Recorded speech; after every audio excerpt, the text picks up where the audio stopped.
मैत्रेय जी कहते हैं, पति के इस प्रकार समझाने पर भी कामातुर दीति ने वेश्या के समान निर्लज होकर ब्रह्मर्षि कश्यप जी का वस्त्र पकड़ लिया।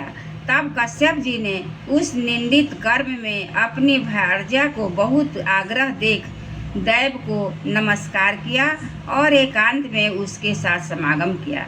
फिर जल में स्नान कर प्राण और वाणी का संयम करके विशुद्ध ज्योतिर्मय सनातन ब्रह्म का ध्यान करते हुए उसी का जप करने लगे।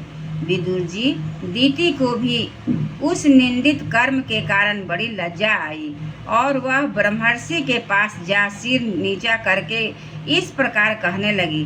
दीति बोली, ब्राह्मण, भगवान रुद्र भूतों के स्वामी हैं।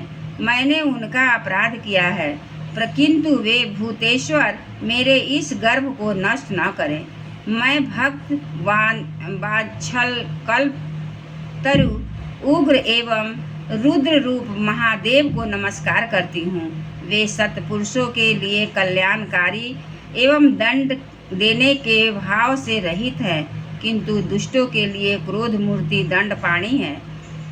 हम स्त्रियों पर तो व्याध भी दया करते हैं, फिर वे सतीपति तो मेरे बहनोई और परम कृपालु हैं, अतः वे मुझ पर प्रसन्न हो। श्री मैत्रेय जी ने कहा, विदुर जी, प्रजापति कश्यप ने सायंकालीन संध्या वंदनादि कर्म से निवृत्त होने पर देखा कि दीति थर थर कांपती हुई अपनी संतान की लौकिक और पारलौकिक उन्नति के लिए प्रार्थना कर रही है। तब उन्होंने उससे कहा, कश्यप जी ने कहा, तुम्हारा चित्त काम वासना से मलिन था, वह समय भी ठीक नहीं था और तुमने मेरी बात भी नहीं मानी तथा देवताओं की भी अवहेलना की। अमंगलमय चंडी तुम्हारी कोख से दो बड़े ही अमंगलमय और अधम पुत्र उत्पन्न होंगे। वे बार बार संपूर्ण लोक और लोकपालों को अपने अत्याचारों से रुलाएंगे। तब उनके हाथ से बहुत से निरपराध और दीन प्राणी मारे जाने लगेंगे, स्त्रियों पर अत्याचार होने लगेंगे और महात्माओं को क्षुब्ध किया जाने लगेगा।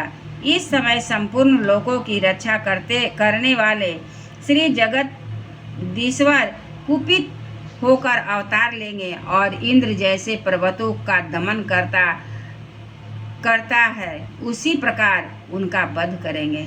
दीति ने कहा, प्रभो, यही मैं भी चाहती हूँ कि यदि मेरे पुत्र का वध हो तो वह साक्षात भगवान चक्रपाणि के हाथ से ही हो, कुपित ब्राह्मणों के शापादि से न हो। जो जीव ब्राह्मणों के शाप से दग्ध अथवा प्राणियों को भय देने वाला होता है, वह किसी भी योनि में जाए उस पर नारकी जीव भी दया नहीं करते। कश्यप जी ने कहा, देवी, तुमने अपने किए पर शोक और पश्चाताप प्रकट किया है कि तुम्हें शीघ्र ही उचित अनुचित का विचार भी हो गया और भगवान विष्णु, शिव और मेरे प्रति भी तुम्हारा बहुत आदर जान पड़ता है। इसलिए तुम्हारे एक पुत्र के 4 पुत्रों में से एक ऐसा होगा जिसका सत्पुरुष भी मान करेंगे और जिसके पवित्र यश को भक्त जन भगवान के गुणों के साथ गाएंगे। जिस प्रकार खोटे सोने को बार बार तपाकर शुद्ध किया जाता है, उसी प्रकार साधु जन उसके स्वभाव का अनुकरण करने के लिए निर्वैरता आदि उपायों से अपने अंतःकरण को शुद्ध करेंगे। जिसकी कृपा से उन्हीं स्वरूप भूत यह जगत आनंदित होता है, वे स्वयं प्रकाश भगवान भी उसकी अनन्य भक्ति से संतुष्ट हो जाएंगे। दीति, वह बालक बड़ा ही भगवत भक्त, उदार हृदय, प्रभावशाली और महान पुरुषों का भी पूज्य होगा तथा प्रौढ़ भक्ति भाव से विशुद्ध और भावान्वित हुए अंतःकरण में श्री भगवान को स्थापित करके देहाभिमान को त्याग देगा।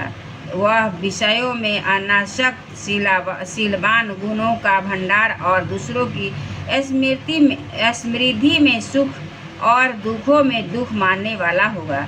उसका कोई शत्रु न होगा तथा चंद्रमा जैसे ग्रीष्म ऋतु के ताप को हर लेता है, ऐसे ही वह संसार के शोक को शांत करने वाला होगा।